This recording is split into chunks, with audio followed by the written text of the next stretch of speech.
Hello and welcome to Cuesta Sports Monthly, an in-depth look at Cuesta College athletics. I'm Peter Schuler, and on this month's show, we'll visit with two of our earliest starting teams this year, cross country and women's volleyball. We'll also have a chance to meet with Cuesta College athletic director Bob Mariucci. First up on Cuesta Sports Monthly, it's volleyball, and we are joined here by libero Vanessa Canevelbard and defensive specialist Christina Canales. Welcome, ladies. Hi. Season's off to a good start so far.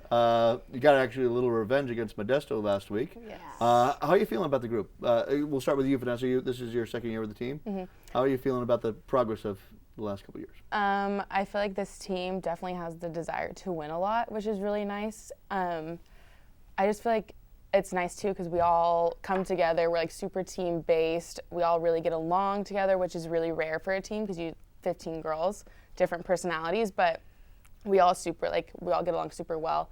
And every single day, every single practice, we're out there working hard, because our goal is to get to playoffs. And I feel like if we keep it up, we are able to achieve that goal all together working. Now, last year's team, you guys kind of just fell just short of the playoff berth right there. But you also had a pair of your offense was basically geared on your sophomores. How's that transition been? Has there been people stepping up, or is this somebody coming in new? For sure. Our freshman especially has helped us a lot because one of our main outsides now is a freshman. She's really stepped up her role, I think. Could be Maddie Honeycutt? Yes, Maddie. Yeah. Even just as in general, our sophomores have stepped up because last year we were all kind of quiet, kind of kept to ourselves. We're underneath the leaders, and now we've become the leaders. And you could see that it's very evident in all of us in the way we play. We're 10 times more confident this year. Our setting, hitting, defense, everything and all. We're more confident for sure this year. Now, you've taken over the libero position right now. Christina, you're also a defensive specialist. Yeah. How do you feel your role coming in here? What's it like coming in here as a freshman with a group of sophomores who are ready to take the lead here? It's just been really fun. I didn't really think I'd play a lot and stuff, and I haven't, but just being with the team, there's such a big camaraderie, is that the word? Yeah, where it's all of us come together, and Van stepped up to be libero, and she's done a great job as our captain too with Erin, and they just make it such a welcoming place. And for me being a practice sort of player, I just really want to push everyone more, and I think that just helps with everyone's mindset is to be helping each other grow into our. So you think with a bigger team, it's been good for people are pushing each other, but it's in a positive way, kind of. Yeah, because when you first think of a team with 16, you think that's a lot of girls, and it is. But we're all useful in practice, and we're always doing something together. And that's, I think, good. Now, what about your transition from you kind of played a little bit of outside hitter, played a little bit everywhere last year. Now you have this new role as libero. You're always in the back row. Yeah. How's that changed? Does that change? Do you have to completely change your mindset for the game, or is it? Not really, because last year, I never really played, and my role was basically going in whenever one of our outsides was kind of doing bad, or not bad, but we're kind of off in their back row game. So I was already kind of used of being in the back row. I prefer it better because I am short and I can't get those kills that you're short. Well, for volleyball, yeah. You're gonna have a discussion about that. You're short. I'm short. Yeah, well, for being an outside, I'm on the shorter end. So I think getting into the role of being a libero is definitely more my niche than being an outside. Okay. Now, one of the things I'm just kind of curious when you get in there, is it such a defensive position? Is that a completely change of the mindset as a part-time outside hitter where you are only playing defense? You're never going to get a kill. Guys don't usually serve. Sometimes liberals do serve, but it's a very defensive mindset. And I guess we could go like a goalie in hockey or water polo or something like that. But how's the mindset different from some of your teammates just playing that one facet? I think our mindset is different because it all starts with us. Serve, receive, it's all us. Digging, it's all us. So without a good pass, you can't get a good set, and then you can't get a good kill. So then our mindset is just do this for your teammates, because if you don't do your job, then they can't do theirs. Yeah. In a way. I kind of agree with that. Yeah, I was trying to think, like, you also become more of a leader too on the court, I think, because I know we had to tell our outsides, like, we can see more of the court because, you know, they're up there going for it. And so we'll be behind them being like, oh, hit this. And, like, I think that's a good part about defense specialists and liberos is that we have to kind of take control because it does start with us. So when things get messy, we have to regroup and reset where the pass starts and stuff. Well, we've had a change. I mean, the volleyball team has had a coach there for almost 30 years, and Whitney took over halfway through 2 years ago. Last year was her first year as the head coach by herself. And I'm just wondering, as someone who's played for her for both years, how do you feel about their transition there? How do you think? I know you've been growing, but I want to see what you think about how coaches handling some of the changes. I think she's doing a great job. There's definitely, like, it is hard. I think it's good that we have these other coaches coming and helping her out because one person can't run 12 girls and like be there all at the same time. Kind of all of a sudden there's a staff now. Yeah, so now that's there's a like big difference to last year. Yeah, so now there's a staff. So like for example, like our practices are like different now because last year like we would only be able to do one thing on one court because there's only her. But now that we have all of like Doug and Bob and everything, like we can all three go onto the different courts and like work on certain things, and then they're more like specialized in like setting and digging and all this stuff. So I feel like that's really helpful. But as a head coach though, she definitely helps us in like our struggles. Like she knows when to call a timeout, she knows what to say at all times, and she knows when to be hard on us. Like she's not a easy coach, like, oh, you messed up, like shoot. Like she's like hard on us, so then you want to like win for her too. And like when she coaches you, you don't want to be like, oh, like whatever, like and it's just wit. But when she coaches, like you want to fix it for her type coaching, which I really appreciate. And honestly, I don't even think I knew last year was her first year as head coach, because it seems to me like she's been doing it forever. Like she seems very comfortable, and coming in as a first year, I wouldn't have known that this was like her second year being the head coach. It's officially her third year. She kind of is supposed to be a co-coach. Which I'm just like, she does a great job. Ago, but she really just took over, and so this is kind of you guys are. You would be her first official recruiting class. I actually didn't know that either. Yeah, she does a great job of being the head coach, I think. So, all right, great. So this year you came in there. You've had some tough games. You played Modesto in Modesto. That was a 5-game loss, even though you outscored them by 10. You came back and you guys beat them in 4 pretty easily. Kind of show is that demonstrating kind of the progress of the team in this short span? Do you think? How do you think you guys are just going to continue to get better and better? And yeah, especially so after we had that game to 5, we right away went to practice and we're like, okay, this is what we need to work on specifically. And it helps because we take what we learn in practice and put it into the game. So then that's how I think we won that second game, because we took exactly like what our coaches told us. Like for example, their setter swings because she's left-handed. So then we started forming our block around that and our defense around that. And I think that's what's going to help us throughout the season, is taking what we learn in practice and applying it into the game. For sure. So we have like a really good coach who kind of studies other teams too. So every practice he'll like just give this board and be like, this is our teammates we have to watch out for, like 11 and 5. Those are the ones that are the main. And then our practice are based just against like that team specifically, and I think that's going to be really crucial for us for the rest of the scouting's going to be a big part of this season. I think you guys are going to. Because everyone's able to put what we learn in practice into the games now, but we just have to be geared towards specific teams. All right. Well, I wish you guys all the best all the way through. Just getting into the conference in a couple of weeks, so that does it for volleyball here on Cuesta Sports Monthly. When we return, we'll be visiting with cross country with Coach Brian Loker and Malesio Gonzalez.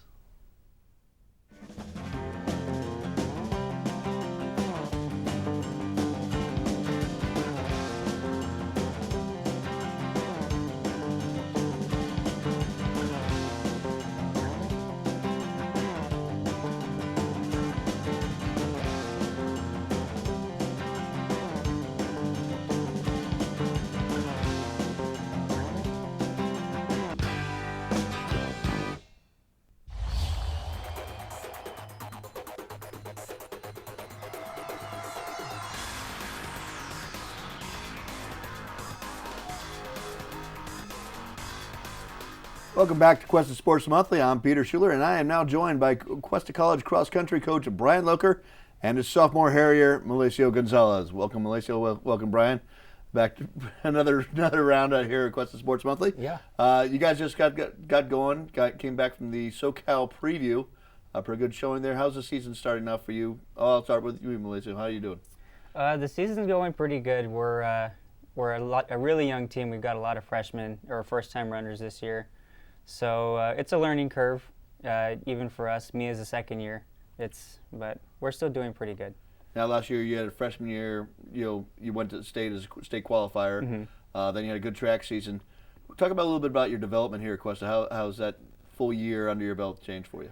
I'm a lot more confident this year going into things. I feel like I had a better understanding of what I was up against this year versus last year. So I think that made a big difference as far as mental going into the races and stuff. Yeah, you came out strong, especially in your first race.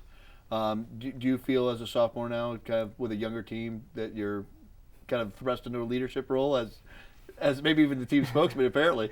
Yeah, a little bit. I mean, I don't like to think of myself as a leader. I just like to think of myself as another one of the guys, and if they ask me to talk, then I'll talk. Now, Brian, you've got a good thing going with the women's team. You have your Yeah. state qualifier from a couple of years back, Leslie Cassidy back. Mm-hmm. It's been a couple of years since women have come to state. How do you talk about their development this year? What are you looking from that team? I think we obviously have two really strong women up front with Liza and Kylie. So the hope there is that we can get two girls that can qualify and be all state by the end of the season at the state championships. So they'll qualify individually whether we go as a team or not. But really the goal for the girls team, and they know this, and they've been leading the charge, is to qualify to the state championships this year as a women's squad. So, the twins, Casey and Kayla, we're looking for big things from them and just continuing to develop over the course of the season and make our best count when it's supposed to count at the end.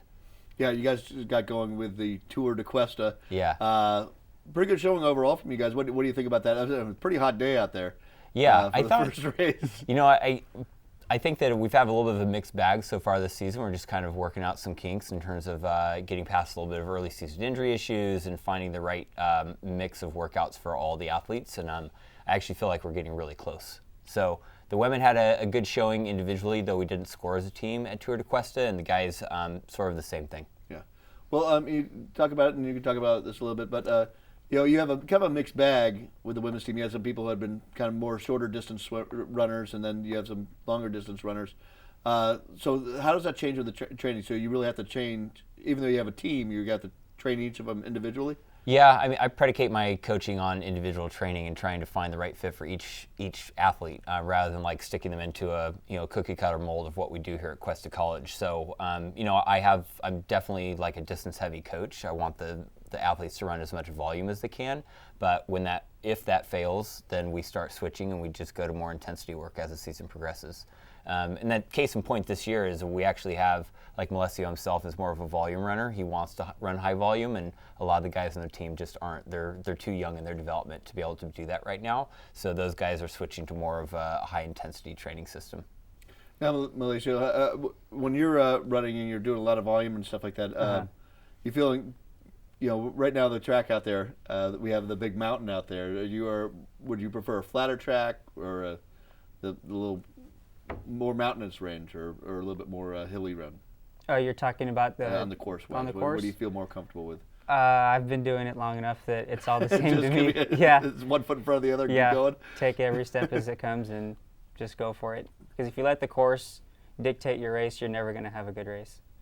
Now, when you're running track, how does that change for you, mentally wise? Because is there a difference between running track, where you're going around in a circle and seeing the same stuff all the time? Do you even notice the scenery when we're out there? That's a pretty nice place out there. Yeah, I've lost focus of all scenery. I just follow the 10-foot or so path that we run on. Track is a little bit different, though. Track, you have to watch the other people because you're in even more narrow confines. You're into like a 3-foot lane, so you have to watch the other people a lot more. And in that respect, it's a lot more, I think, competitive than cross country, just because you're so closely compact with a lot of people. Now, what was the thing that got you into cross country? Is this you just been running the whole time, or is it? My parents took me out to the cross country for Parks and Recreation when I was 4, and it just really hasn't stopped since. It just clicked, huh? Yeah, it just clicked. I really loved it, and that's where I am today. Well, Brian, you've been doing a lot out there, the cross country course out there. We talked a little bit. I wanted to ask that question of Mauricio because the course you've been running has been less using the big tower hill. Right. And just wanted to see what you thought about the changes with that and cross country. You know, you seem to say that it's been flattening out a little bit. Yeah, you know, it's not like the event, but the courses. No, I think this is a detriment to the sport, but it's okay. Yeah. Give me the grumpy old man. I'm going now. to. Yeah. All the young kids, they really the sport has become a lot about time, and so at the high school level, the athletes are used to running the same courses, so they track their time on that course from year-to-year basis. And traditionally, the kids want to run fast times, so they want to run on something flat because it's going to give them a fast time. And I think that the levels above high school have catered to that. So D1s have gone flatter, D2s have gone flatter, we're also going flatter. So the reason we don't use Tower Hill anymore is because a lot of teams just didn't want to run it. We like hosting meets, so we catered to them to try to host some meets. Well, talk about some of the meets you host. I mean, we talked a little bit before the show about Castle of the Coast and Sea to the Sea is some kind of fundraisers that you do that also help the community. So are you? Sea to the Sea's coming up. Yeah, about a month, and less then than a month. Castle of the Coast in January. So, are those shaping up? What's going to be new with those two? The thing that I think is most fun about Sea to the Sea now is that the course has been. We changed it a couple years ago, but people are familiar with the course. It's really beautiful. Starts in downtown San Luis and runs out to Dinosaur Caves Beach and Pismo. You finish at the ocean on a cliff. It's absolutely gorgeous. But even more fun than that is that we have a beer garden. So you finish running and then you go grab beer. So it's actually been a big attraction. People are really enjoying doing that, and no one's getting too crazy or anything like that. But it's almost like a celebration, a congratulations, and you did a great job. So go treat yourself to one. And so everybody can sign up. And they get bussed home. Okay. So no drinking and driving. And then the Castle of the Coast will be. Well, that's even a nicer course. It's right on the ocean the whole time. Gorgeous course. From what I hear from the people that participate in my race is that they like running Castle to Coast because it's the most beautiful run in the county. Yeah. Now, we'll just get back to you real quick. You're coming from a famous high school, made famous by the movies, McFarland, the big cross-country thing. What was it like for you going to school at the time when that movie was coming out? It was hectic. There was a lot of tourism coming in, a lot more than I was used to. McFarland. Yeah, we're very small, maybe 14,000 people. And you have hundreds of people coming in every day, taking pictures, driving around, making traffic a lot more longer than it had to be. But it was fun. It was cool to have some exposure to the team. We've been working hard for so many years that it was cool to have something that nice come our way. Wonderful. All right, we'll have a great year this year. For you and for the team. So, absolutely. Thank you. That does it for Cross Country here on Cuesta Sports Monthly. When I come back, I'll be here with my boss, Cuesta Athletic Director, Bob Mariucci, when we get back to Cuesta Sports Monthly. I'd like to thank Brian Locher and Mauricio Gonzalez for joining us here at Cuesta College, and we'll be right back after these messages. Cuesta.edu. Television, radio, broadcast, communications. Explore the world of digital communication and tap into your creative genius. Television, radio, broadcast, communications. This is your boy, the DUI, and you're listening to KGUR.org. Your digital future is at Cuesta College right now.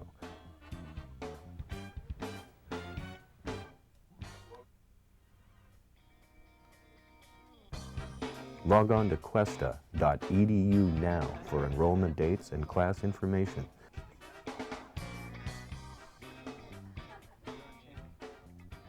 Don't put the boom in the shot. Blowing it, bro. Cuesta.edu.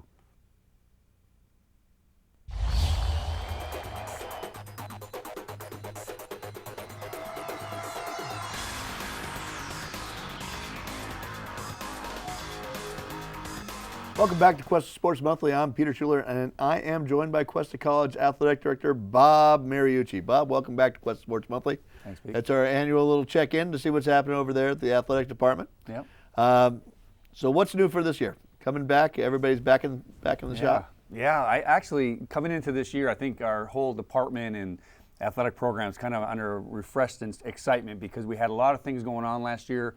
We were displaced from our offices and our area with the new pool this summer, the new gymnasium floor this a month ago. So we're excited to be back and getting going here, and we're off to a great start. I'll maybe touch on that in a little bit, but I'll just say a lot of renewed excitement about our programs right now because we are all back in our offices and with beautiful new facilities and ready to go. So, yeah, it's just that gym floor. I mean, it just brightens up the entire building right there. It's just really nice.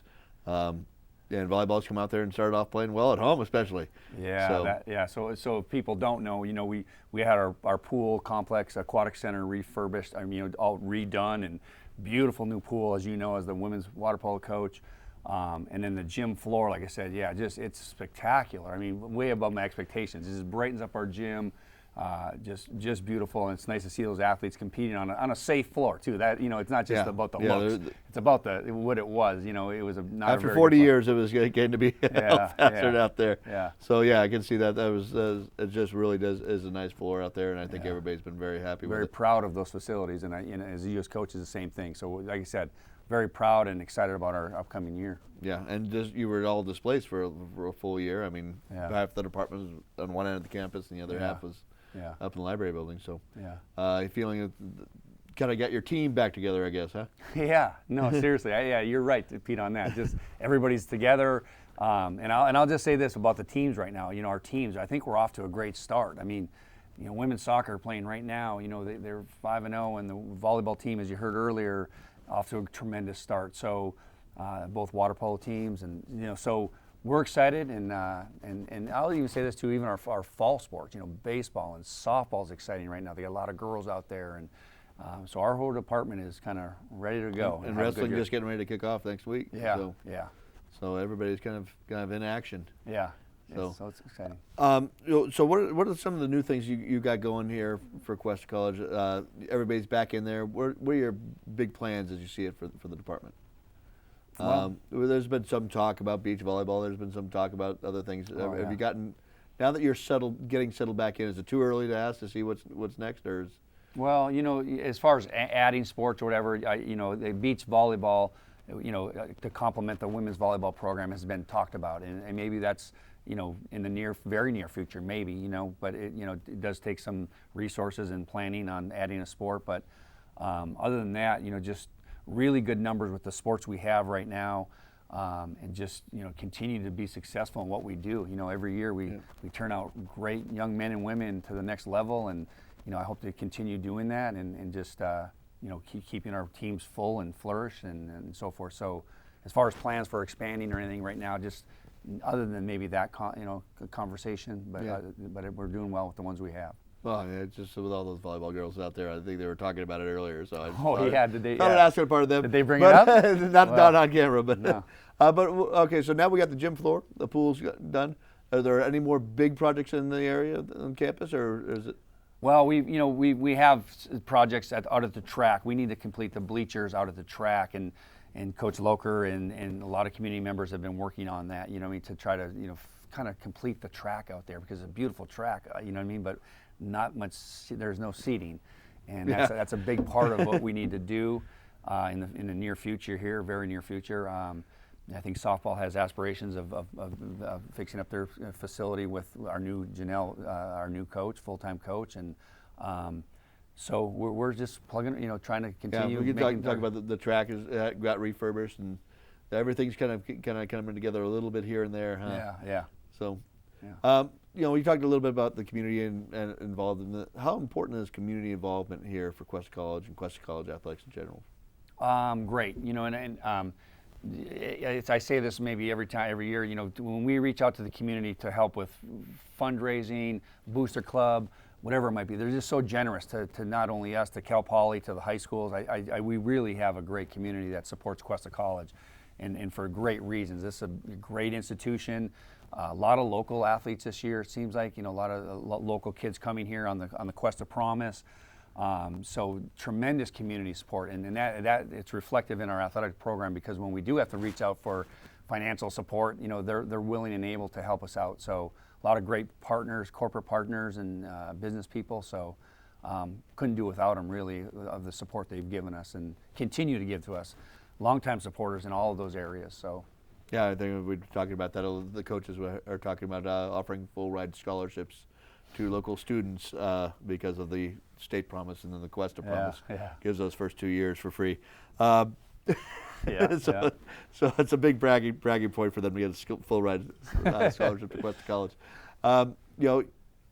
We're coming in here at Cuesta. We're talking about a little bit about beach volleyball, but you're a football guy, and I just want to see. We're getting ready for our new athletic website, and we've been kind of watching Northern Michigan a little bit, and I just want to see what you thought about the new website. What do you think about Northern Michigan? A little bit along those lines. I attended Northern Michigan University, and, but we're mimicking their website. We are actually getting a new athletic website here soon. That sounds like, why don't you have a website? But it's really going to be tremendous for our athletes to get recognition and promotion, for incoming recruits to look and see what beautiful place we live. And easy to find links of this show. Absolutely, this will be on there. So we're excited about that, and it's probably a month and a half or so away to just kind of launching that new website. But for our coaches and for our athletes, it's going to be tremendous, just because we need to highlight those and our successes, and it's a great tool to do that. So you're huge in the instrument of that, so thank you for all your work on that. But again, we're not far from launching that new website, and it'll be fantastic. So. Okay, so I mean, we're just talking about that. What are some of the things? I mean, you've been here now. This is your 15th, 16th year. How many? How about a couple more? How about 19? 19 years. 19 years, yeah. Wow. All right. What are some of the things that you're most proud of over those nearly 2 decades of work here? Yeah. We talked about there's so many little projects going on, big projects going on right now. But what's some of the things that you just go, you know what? Yeah. That's me right there. What are some of what do you think is the most important thing? Well, I look at the student athletes that we produce, and the success that we've had with mentoring young men and women, and I feel somewhat direct, not directly but indirectly responsible for that. So we have a tremendous coaching staff. We have great facilities. I think the people here at Cuesta College have made this an easy 19 years. You know what I mean? I think we have tremendous people on this campus that make my job enjoyable. Yeah. But in the end, if I can see those kids in the community and they say, "Hey, Mr. Mariucci or Bob," I know I made an impact on their lives some way or another. And if we can continue to do that and just make young kids live their dreams, that's what it's about. Well, what I was kind of going to was you were just talking about earlier about our scholar athletes. Yeah. And you're now in charge of that program right now, and I just want to see Cuesta College's academic standing, and especially with the athletic program. Yeah. Did you see that there was a survey that Cuesta College is #1 community college in the state of California, and I believe that tremendously academically, and athletically we're right there also. I mean, we produce scholar athletes like you can't believe, and that's the bottom line. That's what we should be doing, and that's what we do a good job of. So if I'm most proud of anything, it's probably those kids that we lead into the future there. Well, thanks, Bob. That's it for Cuesta Sports Monthly. That concludes another episode. I'd like to thank Bob Mariucci, Brian Loker, Mauricio Gonzalez, Vanessa Knebelbard, and Christina Canales for joining us here on Cuesta Sports Monthly. Remember to join us here at Cuesta Sports Monthly. Tune in on either YouTube at Cuesta HD TV or on local channel cable 2. Thank you very much for joining us here on Cuesta Sports Monthly. I'm Peter Schuler, and we'll see you next month.